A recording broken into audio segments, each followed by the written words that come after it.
it's ZaBluesTCG here, and welcome back to our TCG video on my channel. On this channel, you get daily Pokemon TCG uploads, so be sure to hit that subscribe button so you don't miss out. In this video, we're going to be talking about Charizard EX, and is it a problem for the standard format?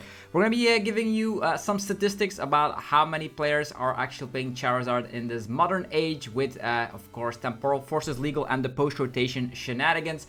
And we're going to be talking about my opinion about Charizard EX and, yeah, how I currently see the current situation unfolding. So with that being said, if you're enjoying content like this, be sure to let me know by rocking the hell out of the like button. It helps out in many ways. And also go check out our sponsors, DragonShield.com, for your sleeves, binders, and deck boxes. You can get 5% off using the coupon ZaBlues5. There's YourPlaymat.com, a link down below to, of course, create your own unique custom playmat. They ship worldwide. There's PotownStore.com for your TCG Live code card needs. You can get 5% off using the coupon ZaBluesTCG. And if you're a European player, head over to CardMarket.com, where you're able to buy and sell cards to people all across Europe. With that being said, these are actually the numbers for EOIC during day one. So we're going to be starting with that because EOIC was the first tournament where Charizard actually dominated already, and was the first tournament with post-rotation and Temporal Forces Legal.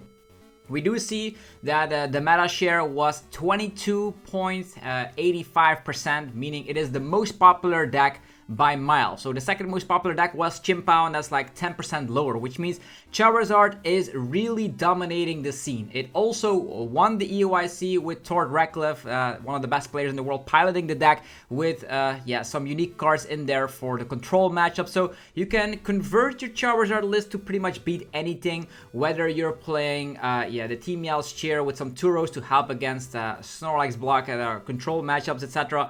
You're going to be able to, of course, attack against almost anything.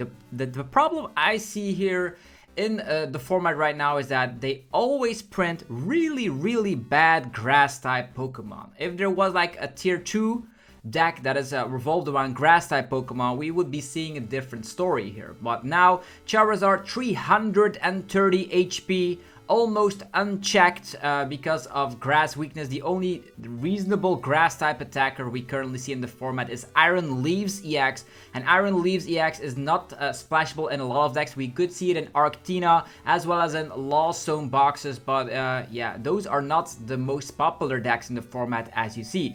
Meaning you also could think, oh, Chien-Pao, doesn't that have a great matchup against Charizard? Well, more and more Charizard lists are now playing TM Devo on top of Eerie, and that pretty much crumbles Chien-Pao completely. So you might think, oh, I can easily beat Charizard with Chien-Pao. That's far from the truth, because as mentioned, Charizard can easily attack against any matchup it has troubles with and then come out of top. So that is just the numbers for EOIC during day one. It won that event.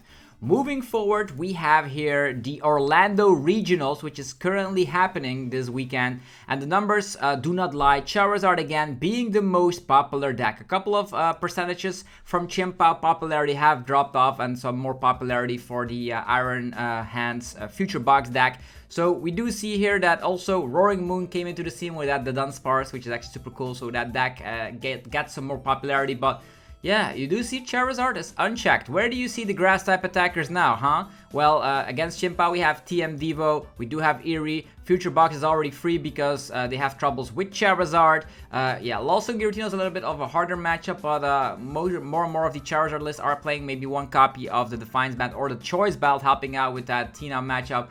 And Roaring Moon doesn't always have the needs to actually one-shot a Charizard, definitely when the deck is playing Mist Energy. So as you can see, against any matchup, you can start attacking your specific win conditions percentage up, because you can attack in Mist Energy, you can attack in the Eerie, you can attack in whatever you feel like, and that's why Charizard is currently our best deck in the format.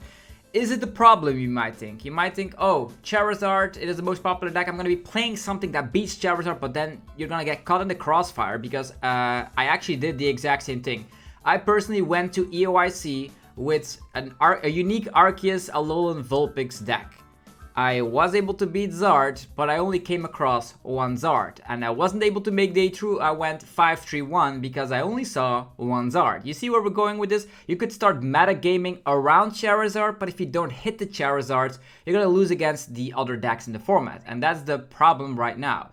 Also, mirror matches of Charizard can be quite troublesome. You have to exactly know what you're doing, because if you're ahead in the prize race, you might actually still lose, because of course the opponent can then use Defiance Band and all that good stuff. So there are definitely some things to think about when playing Charizard, but it is beginner-friendly deck. You just evolve into Charizard, absorb your energies, start whacking anything in your path. You could be playing with Bibarel, you could be playing with Pidgeot, you can tech in any tech card you want to win against matchups, and there you go. So we're gonna be going a little bit advanced, because we're now gonna be checking out some other results here. So let's just check out the Philippines regional with 243 players that actually happened on the 6th of April. And what do we see here? I know, it is kind of out of hand. For those of you that don't know, there is 11 Charizard list in the top 16. 11! That's insanity, right? 11 Charizard, that might not be right. Do they have other cards right there? I don't know, but let's just take a look at any like tech cards against Zard, right? What do we see? Arctina was the only deck that actually came with an Iron Leaves, the only grass type attacker in that entire tournament, if you might add here. There's also some Lost Box Zards, but these actually are not playing Iron Leaves. They did find Mew EX, which can just make sure like it also can knock out a Charizard in the late game, but yeah. I can see only one problem. I don't mind a best deck in the format, not at all. We've seen it before. Have you remembered the times of Silver Tempest where Lugia had more than 30% meta share? We also had those metas, and it was the exact same thing. Either you beat Lugia or join them. Here, it's a little bit of a different story, because there's still a lot of archetypes out there that are like tier 2, like Chimpao, etc., and Lawson Giratina, all those decks. They are still good, so if you think I'm gonna be playing a deck that automatically wins against Charizard, how do you beat the rest? And that's the main issue, and there's always, in every single format, that undisputed best deck in the format. I currently have no issues with that at all. I have no issues, because there are still a lot of decks out there that can beat Charizard. The only thing I have a problem with is that they are now not printing great grass type attackers. That is the problem I have. Like, why are they only giving like love to all the different types, and where all grass type decks out there always get the short end of the stick, in my opinion. Because there hasn't been like a very powerful grass type deck like ever since like Virizion Genesect back in the days. Correct me if I'm wrong, but yeah, grass type Pokemon decks that are tier 1 or tier S are almost non-existent, and definitely in the last couple of formats. So if they print something to beat Charizard, that was the same thing with Mew, right? Mew was also super dominant, and then they started printing Drapion, they started printing Spiritomb, they've also printed something like Mariana, even though that didn't actually do a thing. But there are definitely ways to fix this issue of the Charizard, and that is actually to print great tech cards. And Iron Leaves, with all due respect, it is a great Pokemon, but it's also a 2 prize liability that Charizard feasts upon. So I want Pokemon to actually print a very viable tier 1 grass deck. And I'm not talking about like a Torterra EX deck that bricks against the rest, but a very powerful tier 1 grass deck. I know Ogerpon is upon the horizon, but I don't feel like the way that it's going to be like dominating the scene. We'll have to wait and see on that, but look at that. Philippines Regionals has 11 Charizards in the top 16. That's kind of insane. And if we take a look at like EOIC here, Charizard was able to win, it got fourth, and yeah, there wasn't that much Zard, because look at the variety. Still a lot of Zard out there. Let's just take the statistics of the day 2 meta. Charizard actually had 18%, so it did drop down a little bit in popularity, but it was still the most dominant deck out there, meaning that Charizard, not a lot of decks can answer a Zard that just draws really well. And you might think, oh, I'm going to be playing Spiritomb so I can block the Rotom, and then innovators like Tord Reckless are just going to say like, huh, what are you gonna do now? I actually have like the Cleffa in the deck here, so even that cannot stop the draw power, so that's actually kind of crazy. I am not gonna lie.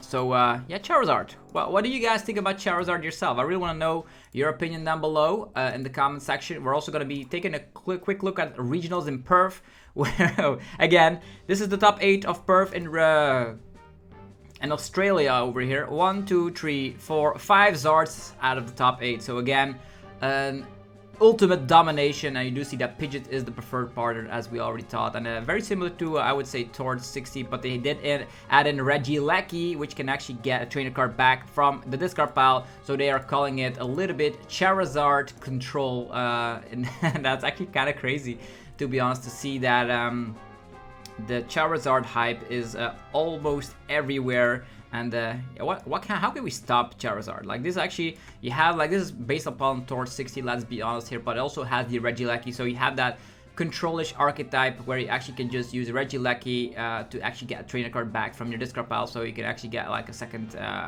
Eerie or whatever is all possible with that Regieleki. So yeah, I want to know your opinion down below. It dominated Perth, it actually dominated the Philippine regionals, and I don't know how good it is doing in Orlando, but if we're taking a look at these numbers here, where it actually got 22% meta share, it's only gonna get worse here. So Charizard, undisputed best deck in the format. My opinion, I don't mind the best deck in the format. I just love that they would print better grass types. If they print better grass types, then I'll be all fine with it, because you can say, oh, I'm gonna be tagging in some grass in my Lost Box deck, I'm gonna be tagging in some grass in my other deck.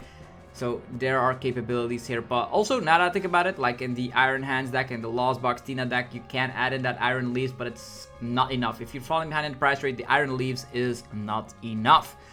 So yeah, my opinion, we need better grass type attackers, and I don't mind a best deck in the format because you can always stack against the best deck in the format. The problem is that Charizard is just that versatile with all the cards in the format right now. With like, they have instant control with Pidgeot EX, and Pidgeot EX, getting any card you want makes the deck just even more broken. So I want to hear your opinion down below in the comments to see if you have the same idea. I don't mind the best deck. We need better grass type attackers. That's just my opinion, and we're going to be seeing a format where Charizard will dominate time and time again, and we did see that before in the format of Silver Tempest with Lugia. It's going to be the same thing.